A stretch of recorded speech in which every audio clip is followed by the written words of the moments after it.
คลิปนี้สีพรจะมาแชร์เทคนิคการนำใช้อินดิเคเตอร์ซูเปอร์เทรนเป็นอีกหนึ่งอินดิเคเตอร์ที่เหมาะสำหรับคนที่วิเคราะห์กราฟบ่เป็นซึ่งการนำใช้อินดิเคเตอร์ตัวนี้เนาะสีพรจะคอมโบกับการนำใช้การบริหารการเดินเงินเข้ามาช่วยซึ่งสีพรจะมีลิมิตการเดินอยู่ที่5ไม้คันบ่พลาดเกิน5ไม้ถึงเป้า 100%คันพลาด5ไม้ก็คือเป็นจุดที่จะต้องหยุดหรือว่า stop loss เดี๋ยวมาเบิ่งน้ำกันเลยว่าวิธีการนำใช้อินดิเคเตอร์ตัวนี้เนาะแล้วการเดินเงินแบบนี้จะสามารถสร้างกำไรจากการเทรดได้หรือเปล่าเข้ามาที่กราฟตัวจริงเลยตอนนี้อยู่ที่หน้ากระดานเทรดของ BX Trade ซึ่งวิธีการเอาอินดิเคเตอร์ซูเปอร์เทรนออกมาให้เราคลิกเข้าไปที่ FX Indicator เข้าไปเลยถ้าว่าได้หมายด่าไว้แล้วมันจะขึ้นอยู่นี่ถ้าว่าบ่ขึ้นให้เราพิมพ์ SUP แล้วมันจะขึ้นมา Super Trade แล้วก็คลิกเข้าไปเลยสำหรับอินดิเคเตอร์ตัวนี้เนาะจะเป็นเส้นเดียว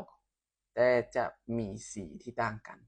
ก็คือเวลาที่เป็นแนวโน้มของขาขึ้นอินดิเคเตอร์จะให้สัญญาณซื้อก็คือจะเป็นสีเขียวก็คือตามซื้ออย่างเดียวเลยถ้าว่าเป็นแนวโน้มของขาลงแบบนี้อินดิเคเตอร์จะให้สัญญาณขายหรือว่าเป็นสีแดงถ้าเป็นสีแดงก็คือขายอย่างเดียวแล้วใช้วิธีการเดินเงินเข้ามาช่วยในการบริหารเดี๋ยวมาเบิ้งนำกันเลยว่าสีพรจะสามารถสร้างกำไรจากการนำใช้อินดิเคเตอร์นี้หรือบอกซึ่งต้นทุนที่จะใช้อยู่ที่ 2,200 อันนี้ขึ้นกับงบประมาณของแต่ละคน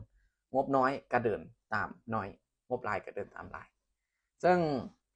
สีพรจะเอาเพียง1ออเดอร์เท่านั้นถ้าวิน1ออเดอร์ก็คือหยุดออเดอร์แรกเนาะสีพรจะไปอยู่ที่20เหรียญอันพลาดก็คือจะคูณเป็น40ตามแผนเลยตามแผนที่เราได้วางไว้มาเบิ่งน้ำกันเลยออเดอร์แรกคันวินออเดอร์แรกก็คือจะหยุดเลยมื้อนี้ก็ยังบ่ทันได้ออกจากออเดอร์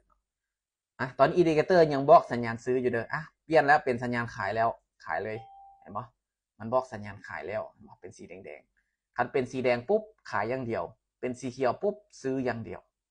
เดี๋ยวมาเบิ่งน้ำกันเลยว่าออเดอร์แรกจะวินบ่คันวินก็คือจะหยุดเลยไปอยู่ที่20แต่มื้อนี้ยังบ่ทันได้ออกออเดอร์เลยเนาะยังบ่ทันได้ออกออเดอร์เลยเดี๋ยวมาเบิ่งน้ำกันว่าจะสามารถปิดเป็นออเดอร์ขายได้หรือบ่สำหรับอินดิเคเตอร์ซูเปอร์เทรนของเราเอาลงมาโคตรยาวเลย1โอเควินไปออเดอร์เดียวพอเนาะเรามีเป้าหมายที่ชัดเจนคันวินแล้วเราก็หยุดคันว่าพลาดกับเพียงแต่คูณเงินตามแผนอันนี้ก็จะเป็นประวัติเทรดมือละออเดอร์2ออเดอร์เนาะอันนี้เป็นพอร์ตที่4พอร์ตที่5ของสีพรเนาะสีพรมีหลายพอร์ตประวัติเนาะ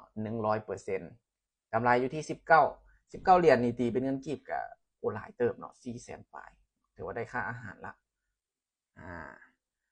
โอเคเนาะอันนี้ก็จะเป็นวิธีการนำไส้อินดิเคเตอร์ซูเปอร์เทรนเนาะไส้ง่ายๆเนาะเหมาะสำหรับคนที่วิเคราะห์กราฟบ่เป็นเนาะวิเคราะห์กราฟบ่เก่งนี่สามารถใส่ได้เลยแต่จะใส่ได้ผลในตลาดที่เป็นเทรนหรือว่าตลาดที่บ่มีแท่งเทียนสลับแบบนี้เป็นแบบนี้นี่ค่อนข้างใช้ยากเลยถ้าเป็นลักษณะแบบนี้นี่ค่อนข้างว่าใช้ง่ายคันสลับนี่บ่แนะนำให้ใส่เนาะให้เลือกเทรดในกราฟที่มันคิดว่า